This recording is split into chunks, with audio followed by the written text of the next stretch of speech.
Film Club. Thank you for joining us for another episode of Film Club. I'm one of your hosts, Andy Harrison, and with me, as always, it's Andy Donaldson. Hello. Every week in Film Club, we invite you along to watch a film with us, and this week, we're taking a look at Chef.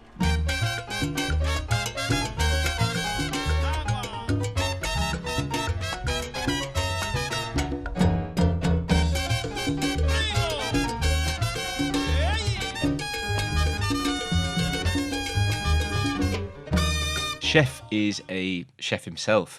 He's at a low point in his life. He kind of can't see a future. He's just, each day is going by and by. And he kind of has a bit of a tough bit of luck. A food critic comes in and absolutely decimates him. He, in turn, has a massive go and it all goes viral. And he has a kind of a reshuffle of his life and takes his family and his actual passion for cooking as priority, and he reinvents himself. I actually came off this as a recommendation off my dad, and he watched it and he was like, Andrew, right, okay, watch this film, and it's one of the most relaxing, chilled films you'll see, and it's such a feel-good film. I was like, all right, okay. Obviously, I know his recommendations are good, and I came in and like, fucking hell, wow, this is awesome. Jon Favreau sort of obviously already done Iron Man about 6 years prior. So he done Iron Man 2. It's actually Jon Favreau coming off of, if I remember right, Cowboys and Aliens, which that's a film. I think you're right. It's relaxing. It doesn't ask a lot of its audience. It's got a killer cast. It really does. There's one thing Jon Favreau maybe knows better than anybody, even in small roles. You know, he had access to people like Robert Downey Jr., Scarlett Johansson, even Dustin Hoffman as well.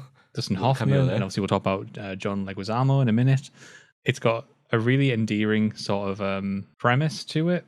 It's also got one that I think is lacking in originality. I think that it's a film that doesn't really try to be anything more than it is. It offers up a sort of a refined premise, but one that doesn't test its director or test its writer to really go anywhere that hasn't been before. I don't think the cast really stretch themselves much, but it's fun, I guess. Just referring back to what you said before, the casting director is Sarah Finn, who we've spoken about a good couple of years back in an episode. She's the one that did all the casting for the Avengers MCU, yeah, so no wonder the casting was good. Yeah. I'm surprised at that because I feel there's a couple of standout performances here, and the one that we always refer to most, child actors and everything, the kid absolutely kills it. I'm going to get his name now. He does. And there's a scene I was just reading there before we had this. It's about the one where they sat in the van, and that was actually their last day of filming. And obviously, as Jon Favreau, he's saying, this could be our last one. As Carl's saying, this could be our last day together in the van. It was actually their last day of filming together. So there was a lot of emotion in that scene. It was MJ Anthony who played Percy. And I thought he absolutely killed it. Like I'm surprised at that you don't feel that this pushing the boundaries. But in a film like this, I don't feel like you need to necessarily, like, there's no focus on pushing boundaries and like kind of overarching you kind of like your acting ability, let's say. It's not something like Matthew McConaughey in Interstellar or Dallas Buyers Club and stuff like that. I feel like this is so grounded to the core. It's a film that it totally understands what it is, and it does what it does very well. The premise itself, the idea that it's a divorced father who is becoming somewhat estranged from his son, or he's neglecting his son in some respect, and he's also sort of wrapped up in the thing that he loves. It's sort of premise that's been done a bunch. And doesn't mean you can't, do it well. Right now, we're seeing sort of the golden era, I guess, of comic book adaptations. And man goes through trauma, puts on tight spandex, and goes and fights crime. Has been done 1,000 times before, but there are interesting iterations on that. This is definitely an interesting iteration, but I think to also start it in a place which feels familiar. The road trip is definitely enjoyable. It's got a lot of like Little Miss Sunshine sort of feeling to it. And then the thing that did confuse me is ending it in a place that feels so familiar. To end it so cleanly was an interesting choice. And I guess that goes with what you were saying earlier about being an easy watch. But it's the attention to detail in between those points that really stands out for me. And there's two bits of attention that I'd like to draw our attention. Is the actual making of the food itself. So what actually happened is Jon Favreau went in a few courses and he got his mate Roy Choi to come across, and who actually designed the Cuban sandwiches for the film itself and all the course, and he actually became a co-producer because he was that involved with the kind of creation of the food in this film. And really, there's a really good scene. I think it's either when he gets let go. I think it's when he gets let go and he doesn't get fully sacked. There's some really cool moments where he's actually going the attention to detail. You actually see it in the credits at the end of the film. If you've stuck for that long, you'll see them come together, and like Roy Choi saying, "You got to look at the dish. You got to go there. You got to look direct, nothing around like this." And it's almost like he's directing Jon Favreau to direct his film, which I really, really appreciate and really enjoy. It's one of the best things about Jon Favreau, like his openness to experimentation and to ad-libbing and improvisation. Like it's always been the strength of his films. And a great acting by John Leguizamo, who actually went, and I think he actually went to be a sous chef somewhere. I was reading about it. He actually went to do some, I don't know what it was, culinary classes. Actually went into a restaurant to actually see what it's like to be a sous chef, to be side chef to what it was going to be to Carl.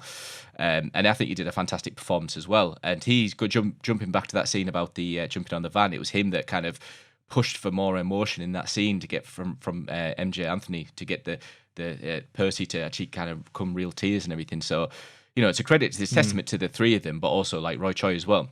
I think it's easily the best scene in the film, right? Having them, just the actual blocking of, having them sitting on top of the van's gorgeous. Their choice of location, time of day, that Louisiana sort of feeling about the air that they're in, the band that's playing, New Orleans, isn't it? New Orleans, the whole thing has this like really gorgeous sort of tone to it, and I think for me, it's definitely the standout scene of the entire film. If you think of a road trip film, many just shot a soundtrack on. It's like, all right, there we go. And it's something I haven't seen in a while since the Blues Brothers. What Jon Favreau does is when he's in Miami and all those other kind of places, he actually incorporates Miami jazz. There's some really smooth jazz vibes, and it's like really cool. As the van that they're on starts meandering towards New Orleans, the tone shifts, and you start getting the New Orleans blues come out, and it's really cool for someone, again, like we saw in the Blues Brothers, for someone to actually incorporate the music of that location. So it's not just about food, it's about location, it's about the culture, it's about food, and of course, jumping on those cliches of family vibes and like making sure you can bond with your kid and everything like that. I get where you're coming from. This isn't original, but fucking hell, he knows how to pay attention to the details. Yeah, it's well constructed. It goes back to the fact that Jon Favreau's he's a really good filmmaker. He's a really well storied filmmaker. I don't think I've seen a Jon Favreau film with Jon Favreau in the lead before. If anyone can name one, genuinely, let us know in the comments below. And he's great. And we sort of skipped over the fact, but he carries a lot of this film on his shoulders. And although I think I've got some significant problems with the script, the cast all across the board they save it. Some of it's shot really well. He's sort of willing to bring it forward and discuss things like social media and Twitter and generational divides that are created. For me, it doesn't ring true, and I think Jon Favreau is better than this. Like for me, I think that Jon Favreau could have pushed himself harder. I think that when he was using those cliches, I think he knew some of them were cliches, but used them anyway, and that is in some ways a bit of a shame. But this is significantly better than what he then goes on to do. After this, Jon Favreau gets wrapped up in TV and stuff for a while before doing is it The Lion King and Jungle Book and stuff. So it's not all cliche. There's a bit of self-reflection in the film. Like you could associate him being a chef with him being a film director and potentially like neglecting his relationship with his kids. Yeah, I get. This is I think the strongest thematic value of the film, and I totally agree with this. There's an argument to be made that maybe this is a bit of self-commentary on Jon Favreau's part. Chef is a bit more focused on a passion and the hope that passion will unite a father with a son, and ultimately that sort of familial love will bring back his own marriage and a reconnection with where he's from and what that means for his future. And that essentially it's hopeful. It's a film that's hopeful. It's a film that wants, everything to sort of tie up and be happy in the end. Like, down to the fact that the food critic ends up being quite a nice guy and ends up funding his own future. He ends up actually not just saying sorry, but actually coming and being the guy to say, God, your sandwiches are so good. I'm actually going to invest in you. I'd love to see Jon Favreau make something that is more thematically nuanced, because I think he's really capable of it. But he doesn't have to. End of the day, if he wants to make this film it's a bit lighter and it's enjoyable, and like you said, it's a dead easy watch, and it's a bit self-reflective. And if people enjoy it, then go for it. Like, have at it, Jon Favreau. You've done your hard work. Yeah, but it's interesting because that's your perception of it. But me, the whole film's about his attention to detail in those scenes. It's the attention to detail of filmmaking itself. And I don't get me wrong, I know that like the script writing and the script itself is a major part of film work.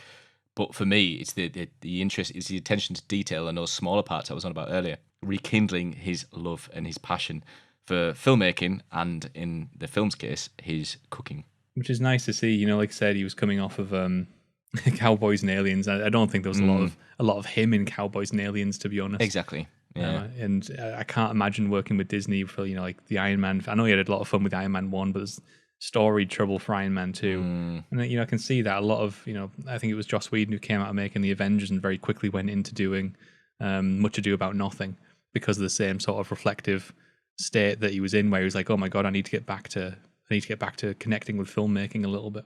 There you go. It's nice to see that. So there is Chef. You can let us know in the comments below what you thought of Chef. But Andy and I are going to be back once again next week, where it's time to take a look at Dune. Heard many things about this. Not quite Denis Villeneuve, but we'll get there. Get watching.